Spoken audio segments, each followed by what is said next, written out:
दुनिया में ऐसी तबाही आने वाली है कि दुनिया की 8 अरब की आबादी केवल 64 करोड़ रह जाएगी।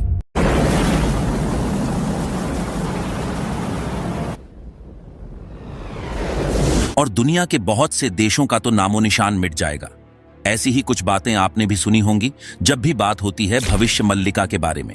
ऐसा भी कहा जाता है कि भविष्य मल्लिका पुराण के अनुसार कलयुग की आयु केवल 5000 साल रह जाएगी। लेकिन क्या यह सच है? क्या यह पॉसिबल है? क्या होने वाला है 2023 से लेकर 2028 के बीच? क्या दुनिया में भयानक तबाही मचने वाली है? और कल की अवतार का क्या, जिनका जन्म कलयुग के अंत में होना था? अगर कलयुग की आयु केवल 5000 साल है तो कलयुग तो कब का खत्म हो चुका है। इसका मतलब क्या कल की अवतार इस दुनिया में जन्म ले चुके हैं? तो आज हम ऐसे ही बहुत सारे सवालों के जवाब जानने वाले हैं।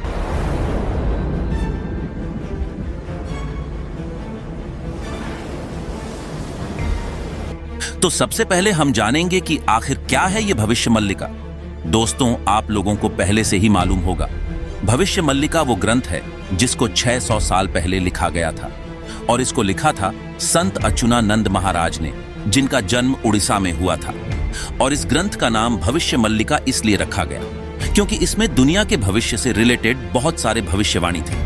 और जो कि ये किताब 600 साल पुरानी है, तो अभी तक इस किताब में लिखे गए बहुत सारे भविष्यवाणी सही भी साबित हो चुके हैं। लेकिन इन सारे भविष्यवाणी में से सबसे ज्यादा खास है कलयुग के अंत से रिलेटेड प्रिडिक्शन। भविष्य मल्लिका में वो संकेत भी बताए गए हैं जिससे आपको पता लग सकता है कि कलयुग का अंत आ गया है। भविष्य मल्लिका में यह भी डिटेल में बताया गया है कि आखिर कलयुग में क्या क्या होगा, और साथ में यह भी बताया गया है कि कलयुग का अंत कब हो जाएगा। लेकिन इस ग्रंथ में लिखी गई बातें जितनी सिंपल दिखती है उतनी सिंपल ये है नहीं। संत अच्युतानंद ने इस ग्रंथ को किसी को डराने के लिए या लोगों को भविष्य बताने के लिए नहीं लिखा था, बल्कि भविष्य मल्लिका के पीछे का पर्पस तो कुछ और ही था। लेकिन इससे पहले कि हम ज्यादा डीप में चले जाए, पहले हम बात करते हैं कलयुग के अंत से रिलेटेड कुछ संकेतों की। भविष्य मालिका में कलयुग के अंत को जगन्नाथ पुरी मंदिर से जोड़ा गया है। यह मंदिर अपने आप में ही बहुत रहस्यमयी है। जगन्नाथ मंदिर का जो झंडा है, वही झंडा जो हवा के विपरीत दिशा में लहराता है। जब उसमें आग लग जाएगी तो यह कलयुग के अंत का संकेत होगा। और 23 मार्च 2020 को इस झंडे में आग लग चुकी है। दूसरा संकेत है जगन्नाथ मंदिर के ऊपर पंछियों का बैठना। जनरली ऐसा कहा जाता है कि इस मंदिर के ऊपर पक्षी नहीं बैठते, लेकिन अब आम तौर पर आप यहां पर पक्षी बैठे देख सकते हो। यह सब पहले नहीं होता था, लेकिन अब बहुत ज्यादा होने लगा है। ऐसे बहुत सारे और भी संकेत बताए गए हैं और ये संकेत पिछले कुछ सालों में दिखाई दे रहे हैं। लेकिन क्या इसका मतलब यह है कि कलयुग का अंत आ चुका है? बिल्कुल नहीं। अब आप बोलोगे, इसका मतलब तुम भविष्य मल्लिका को झूठा बता रहे हो। तुम भी यही कहना चाह रहे हो कि भविष्य मल्लिका में ये जो सारी भविष्यवाणियां लिखी है, ये जो सारे संकेत दिए गए हैं, ये सब फालतू हैं। तो मैं ऐसा कुछ भी नहीं कहना चाहता, बल्कि मैं तो इससे भी ज्यादा गहरी बात कहना चाहता हूं। और उस बात को समझने के लिए सबसे पहले आपको कलयुग की आयु के बारे में पता होना चाहिए। पुराण के अनुसार कलयुग की वर्तमान आयु 4,32,000 वर्ष है, जिसमें से 5000 से ज्यादा वर्ष बीत चुके हैं।